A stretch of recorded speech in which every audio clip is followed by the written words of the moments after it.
Hello boys and girls, it's me, Vince, also known as PleasantKenobi on the internet, and I am the Magic the Gathering content creator equivalent of Casey Neistat. Now, I bought a new camera and a microphone. If only Casey Neistat swore like a sailor was full of shit and wasn't very good at Magic the Gathering. I bet he's well good. Probably plays mono red though. He looks like a mono red player to me. Anyway. Right, so let's fucking around outside. I'm going to do the Casey Neistat thing where I take my jacket off at the beginning of the intro and like throw it.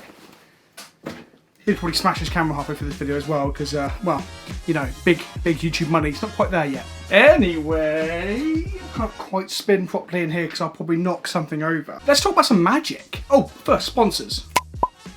Right, this week I'm bringing you a shorter video compared to normal just because, well, I've got GP Liverpool to sort out for. I haven't packed. I don't really know how to use any of this fucking gear properly yet. This is kind of a trial run. I haven't finalised a deck list. All my legacy decks are currently illegal. Well, 2 out of the 3 because they'll have illegal cards in them because of the bannings.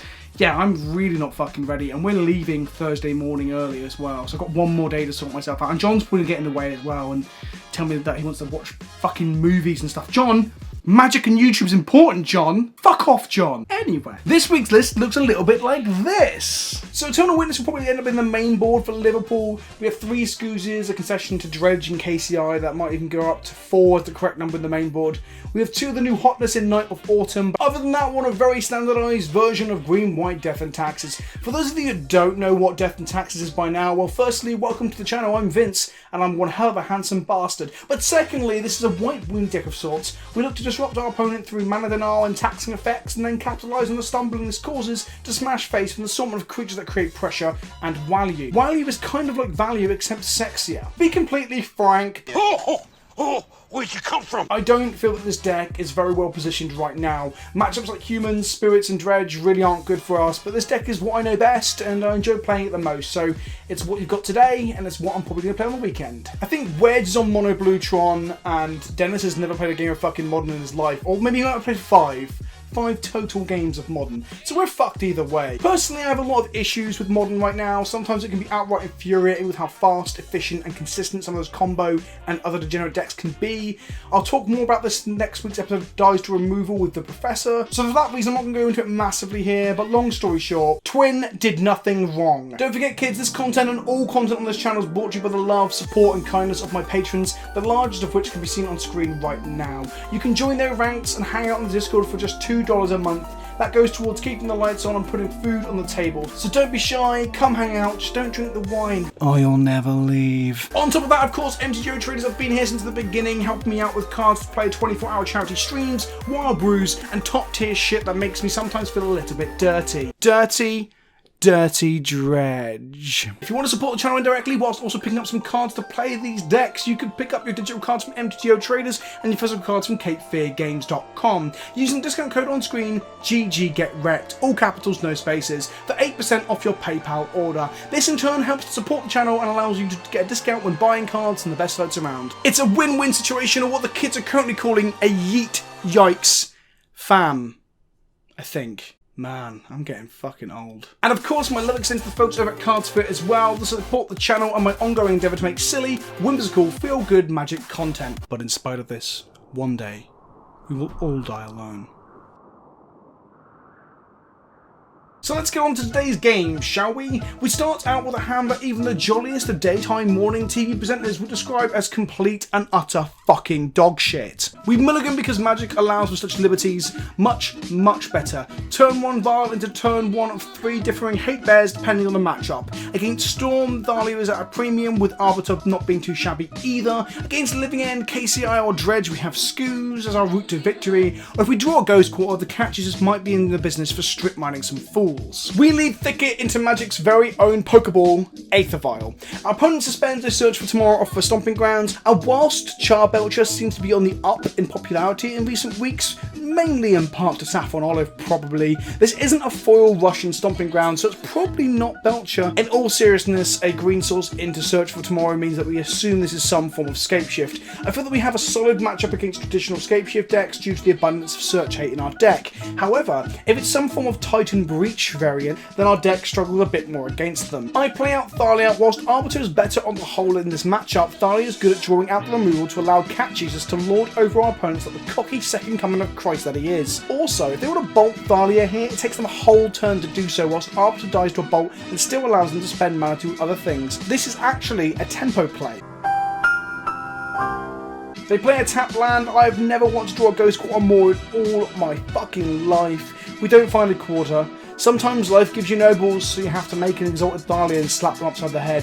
We need to be careful to play around Anger of the Gods or Sweltering Suns here, but we also need to apply ample pressure to not let them just combo off before we kill them. We keep the Jesus in the Pokeball and we pass. They place the Suspended Search for Tomorrow onto the stack, paying the 1 additional mana from Thalia to do so, and we violent Arbiter in response. They don't have enough mana to bolt the Arbiter here, and they don't have enough mana to pay for his tax and search either. In the immortal words of Martin Luther King, through his infamous and inspirational speech, got him. They do not pass go, nor do they collect another land. They play another tap land and pass back. We do need to fear Anger of the Gods on turn 4 here. We draw a Company, which is a fantastic way to recover from the Wrath. We attack for 4 and pass back. They tap out for 3 mana Prismatic Omen and play a fetch land, and then we draw it. There it is. We strip mine their Valakut and it feels good. But that's like good spelled R-E-K-T.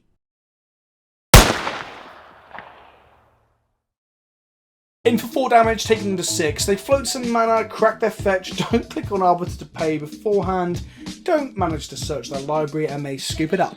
Okay, on to sideboarding. We take out 1 path and 2 knights that don't do a whole lot, bring in Aethersworn Canonist, Idol of Rhetoric, and Selfless Spirit. The Selfless Spirit protects against wrath effects, sweepers, and removal, whilst the other 2 just make our opponent play a little slower as they ramp into double spell turns. It's not a huge, impactful powerhouse of a sideboard card like Rip is against Dredge, for example, but it's better than nothing.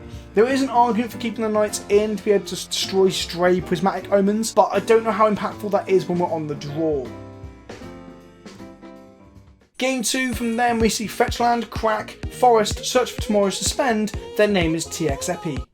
That's not quite as catchy as the Connie Woods meme, is it? We play a Plains and pass. Our hand is quite slow and maybe shouldn't have been kept. They play a fetch land and pass back. We play the first of many cat saviors to come. They crack the fetch in response. This means that they saw the line. Bolt kills him, whilst Thalia could have drawn the removal that we discussed in the last game. Having more than 2 cats in hand means losing 1 to a Bolt and getting to stick a Thalia plus an Arbiter is our game plan from here. Their Search for Tomorrow resolves and they cast a Tribe Elder and make a land drop. We draw a land and cast Thalia, Guardian of Fairness. Looking back on it, I think we should have led with Thalia here actually. I'm sat here looking at the script and I'm thinking, to be honest, if we'd played Thalia, they couldn't have bolted her. They would have untapped and either had to not pay for the Search for Tomorrow to be able to bolt her then, or pay for the Search tomorrow and not be able to bolt her. Huh. Okay, I think Thalia was the correct lead here because of the Search Tomorrow on cooldown. There is a window here where we're going to get brutally tightened if they crack this Tribe Elder that they've played, untap, play a land, and slam Primetime. Luckily they don't crack the Elder, suggesting they simply do not have a Titan in hand. We awkwardly draw Vile after deploying Thalia. True Sadness has a name, and its name is turn 4 Aether Vial for 2 mana. Ugh. As the kids would say, that's a yeet from me. Is that what they say? Is that right? No? We attack, they block, and sack the Elder. We fuck off this vile noise and instead deploy quite literally the second coming of Christ. Hallelujah! Hallelujah! We keep up Ghost Quarter, they windmill Slammer Titan into play, and thanks to being unable to pay for the search hate here, they can't search. No search, none, no Searcherino. We untap, Shocker Temple into play, and path the Titan again, no Searcherino. We have a decision to make here. If we deploy a second Arbiter, we can stop searching for certain, but I'm scared that will get us blown out to Anger of the Gods, Sweltering Suns, or a similar sweeper. I decide that a Vial will allow us to recover better from that eventuality, so I play a 2-mana Vial instead of another Cat Lad. We attack for 4, pass the turn, and soon find out that mistakes were made. They play a land, pay for Arbiter, and they cast a 5-mana Scapeshift. Oh no. Not like this. Not like this. This wasn't how I wanted it to go, as William Shatner might say. If we played a second cat, they couldn't have played this through our disruption. Then we could have blown up a lot of lands next turn with this Ghost Quarter and this Guild of Gwyn. Huh. I played the conservative line around removal, but not around the fact that we could just die to the combo. That, my friends, is what we call a punt. On that topic, a quick message from our sponsors. Do you wish you could be as sexy as PleasantKenobi? Well, it's impossible.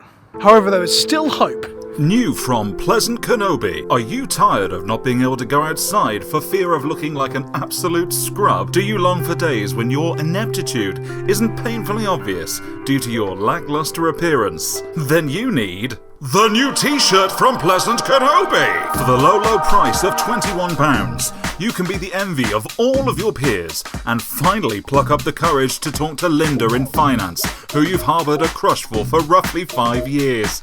Yes, that's right! She did get divorced recently. Also, when you buy the new t-shirt from PleasantKenobi, you also get yourself a free gift. And that gift is style. So don't wait, because waiting is for scrubs. Order yours today. Disclaimer, this isn't a joke. Go and buy a fucking t-shirt and support the channel. T-shirt's not printed at this time, so I've had to do some very good, you probably can't even tell, can you? I think I've done a real good job. Scapeshift resolves, lands enter, people die. And by people, I mean us. We're dead. Game 3. I swapped some Knights of Autumn back in exchange for Wisps in an attempt to give a strong turn 3 plays after they tap out perhaps an Omen on turn 2, as we are now on the play. Again, I'm unsure how impactful this is, so let me know in the comment section below if you think what I'm doing is correct, or if you think I'm full of shit. Well, okay, we know I'm full of shit, but let me know what you think about my play. We have Thalia and Rhetoric in our hand, no search hate. I'm a little frustrated, but we are on the play with a Thalia, so I don't think I can mulligan this.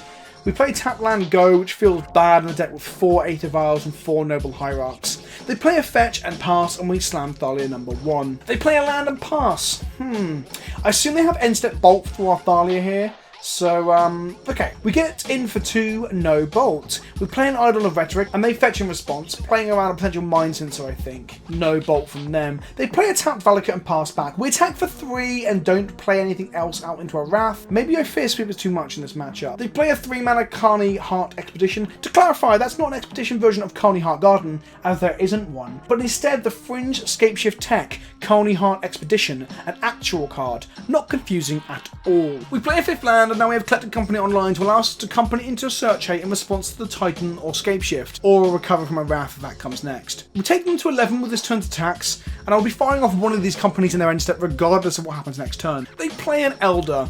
We company and only find a Blade Splicer. It certainly helps to ramp up the clock, but it's a little unlucky in terms of hits. We finally draw an Aven Mind Sensor. We attack with everything. They chump our chunkiest boy, Mr. Golem over here. They crack the Tribal Elder, and we send in the Aven Library Police. Library. Police! They fail to find a land in the top 4 that can be grabbed. Got 'em. I decide that I don't like how much mana they have available and decide to try and minimise the damage from an Anger or Baloth next turn by ensuring they just can't cast one. We Ghost Quarter them, they float mana, and they fail to find through Mind Sensor. The floating mana makes me start to question things. What if they have a Bolt? And this is some crazy bait, like absolute fanny flaps of steel, mad lad, brutal bait. They want me to go with the next Ghost Quarter, they bolt the bird, find a land, and carry on with their life. I decide to waste the mana by passing the turn. We Ghost Quarter again in upkeep, so that if they have a bolt for this bird or similar effect, they have to use the mana now, minimising any chance of a comeback play from them in the main phase. Don't forget, a bolt here costs 2 mana because of Thalia. This also in part plays around Kozilek's Return, as they can't cast it through Thalia. In this part of the turn, they need another land drop to get there. They find nothing of the Ghost Quarter. They pass to the main phase of their 6th turn with just 2 mountains and a Carney Heart Expedition to their name. We get an Uau from them, which I later find out is wow in Portuguese, perhaps almost phonetically spelt in a way. Then the mining begins. Why bad players so lucky, they say. I tell them I don't understand and I ask for some clarity. You are so bad, they tell me, which is quite blunt, very rude, but to the point and probably not incorrect. I ask for more clarity. They laugh and tell me how I gave them the game in the second game.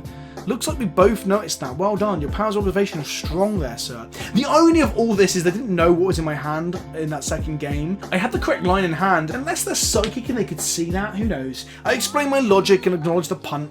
I give them their GG, well played, and wish them better luck in the next round. Hang on, let me grab a glass of water to wash down some of this salty taste in my mouth. 1 second.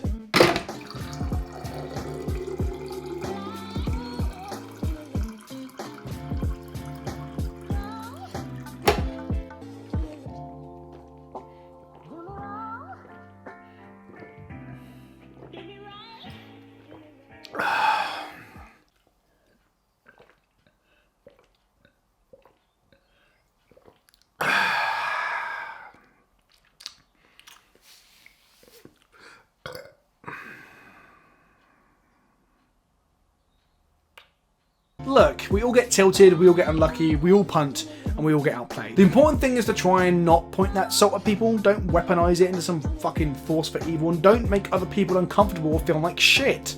That's just not okay. In the circumstances, they were a little tilted from getting wrecked, and I get that. I often feel the same way too when I get wrecked, but don't go telling other people they are bad. That's just shitty. Wherever you are, TXP, I wish you luck, buddy. I hope you don't get too wrecked in future by Sylvester and Tweety Pie over here, and you learn to be a little bit less of a miserable salt lord. GG Salt E. So thanks for watching the video, kids. I hope you enjoyed the commentary, the memes, the gameplay, and of course that little message there about not being a salty little shit bitch. It's like a G.I. Joe episode almost, with a little moral meaning at the end, but with more birds, more cats, and more sexy beards.